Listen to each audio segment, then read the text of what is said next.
विठूचा गजर हरी नामाचा झेंडा रोविला या विठूचा गजर हरी नामाचा झेंडा रोविला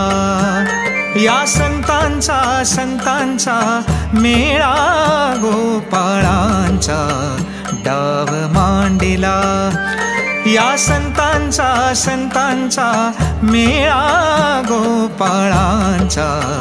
डाव मांडिला या विठूचा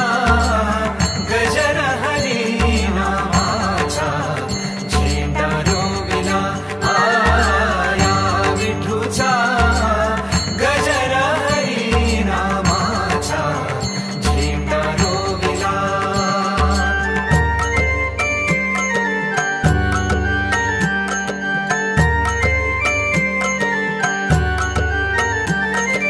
कौल घेतला लिहून 100 वर्षे जाण कौल घेतला लिहून 100 वर्षे जाण नांगर धरिला सत्वाचा बैल मन पवनाचा डाव मांडिला नांगर धरिला सत्वाचा बैल मन पवनाचा डाव मांडिला